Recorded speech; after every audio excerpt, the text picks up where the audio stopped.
I would love to go to university and sit on the benches to attend a class as a regular student. Distance learning is off-putting for students. Asking parents for money is hard back home. So it's like, and also like fear of getting COVID, when you go outside. So there's so many things going on, like emotionally and physically. I had to choose between printing a lesson and buying food. I chose food rather than printing. I'm trying to turn to local food banks, so it'll cost me as little as possible. I'm not talking about living, I'm talking about surviving. Survival of the fittest. Doesn't sound great. And as you'll hear in a moment, it's not going to change anytime soon. But there are more optimistic ways of looking at the situation for students. We'll talk to a psychologist in a moment. First, this report from France.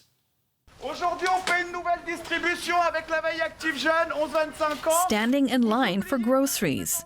Many of the students at the Paris-Nanterre University are here to pick up donations. Their situation is dire.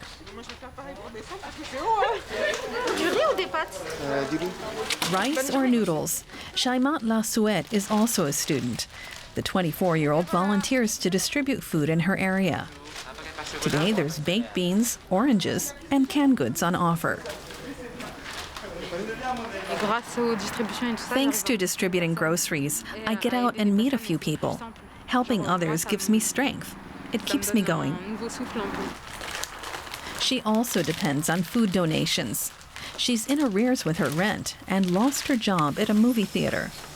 Now she only has 170 euros a month to live on. Her family can't help her.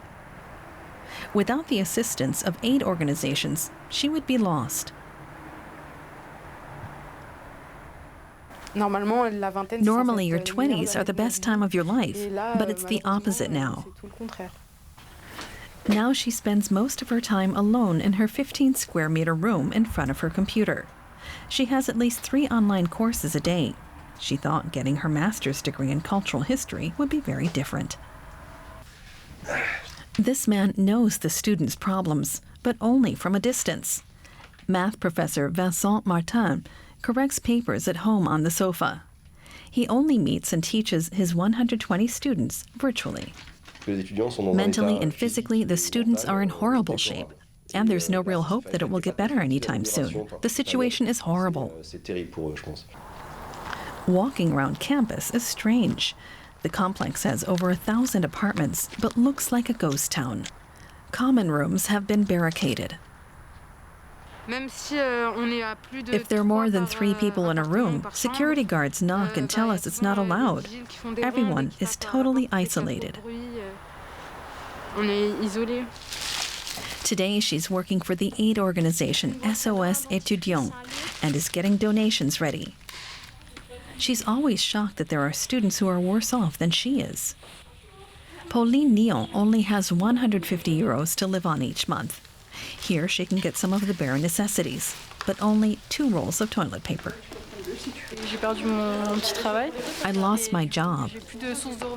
Now I only have my stipend. Getting groceries really helps. Otherwise, it would be a total disaster. There are so many needy students, and a few are still waiting in line for help. There's much to do. Matthew Browning is an environmental psychologist at Clemson University in South Carolina and joins us from the US. Matthew, leaving school and heading to uni, learning to think for yourself and fend for yourself and enjoy your first real freedoms is an amazing time of life. But that's not the case for this generation of students, is it? It's not. And that's exactly what they expected out of the college experience, is to develop a sense of independence and freedom in life and to learn who they are. And that is primarily through social interaction with their peers. And they weren't able to do that this past year. Are these teens all going to grow up differently from us, do you reckon? More dependent, less courageous, introverted, depressed? Well, this is a time of life where you can set a trajectory for your psychological health later in life. But the truth is, we don't know. We have never seen this large-scale impact on college students before in recent history. So we don't know what the long-term impacts will be, but we certainly expect this to last at least for the next few years. That's an awful thing to hear. What are the psychological, or what could be the psychological effects of that, though, considering just the length of time?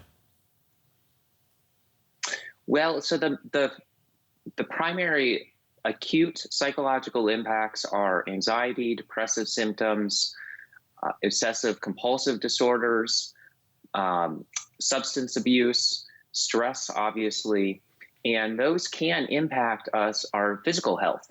Stress, for example, will cause inflammation in the body, and that can be a risk factor for a whole host of physical illnesses and diseases. Hopefully this will be an acute phase and will continue past the next few months as people are getting vaccinated. But if it does, those psychological impacts can have lasting physical impacts on our health.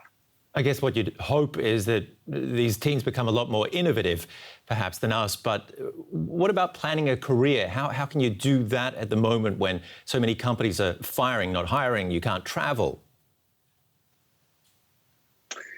Yeah, the career is one of the concerns of students, in addition to financial concerns with what's going on with their family who might be supporting them going to college. Here in the United States, for example, it costs tens of thousands of dollars to go to just a basic public university, much less a private liberal arts college.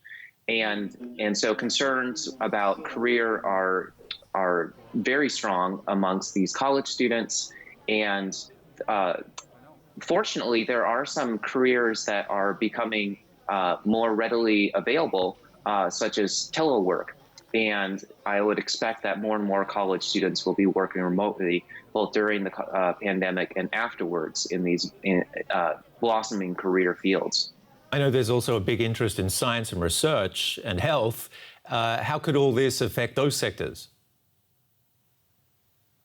Well, it's interesting. I'm an academic, and the number of journal submissions has increased almost 100% in some fields during the pandemic. In other fields, it hasn't been as large. But overall, the productivity of scholars has increased at a rate we haven't seen before in recent history. However, that's largely amongst academics, researchers who are not caring for children at home. And that's predominantly done by women in this country, although not exclusively by any means. And so what the impact on science is that it's becoming increasingly competitive. And unfortunately, some inequities in science, including a gender inequity, are becoming larger. Matthew, one more question. What would your advice to students be, someone who's wanting to start a career or start a new career out there? What would be your encouragement for them? Continue trying to get through college and realize that this hybrid or even entirely online format with interacting with peers and colleagues may be what you'll be doing after college in your career, rather than physically going to a brick and mortar store. So this may be increasingly common, the new norm. And so try to develop the skill sets that will make you a competitive job applicant for that.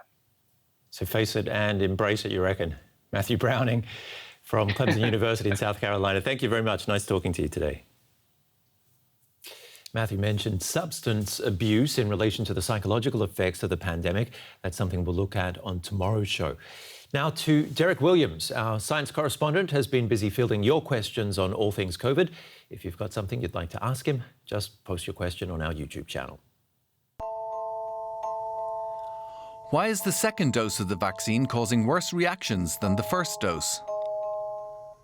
Lots of people getting vaccinated have reported worse side effects after the second shot. Now this is complicated, but here's my understanding of what's going on. Because it contains substances or information on substances that the body has never seen before, the first dose of a 2-shot vaccine triggers a blanket emergency response in what's called the innate immune system. Think of its elements as kind of the immune system's shock troops. That urgent response includes the release of inflammatory compounds, so that can, for example, cause discomfort at the injection site after the first shot, but usually not a lot more. That's partially because even strong responses from the innate immune system tend to be short-lived. However, it's also communicating information about the invader the whole time to cells in what's known as the adaptive immune system, which is responsible for long-term immune memory. And over the course of a couple of weeks, those cells learn to spot the pathogen fast if you're exposed again, which is what the body thinks has happened when you receive the second shot. When you get it, the trained cells start spewing out large amounts of antiviral compounds of their own right away. And they, in turn, can quickly cause the person getting the booster shot to feel worse side effects like fatigue or fever.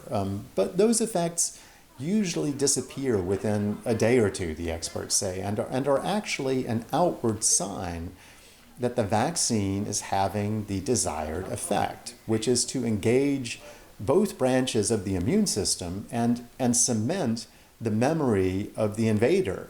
I've read a lot of reports that the side effects after the second dose can really be no fun, but not everyone gets them, and at least in those who do, they disappear pretty quickly.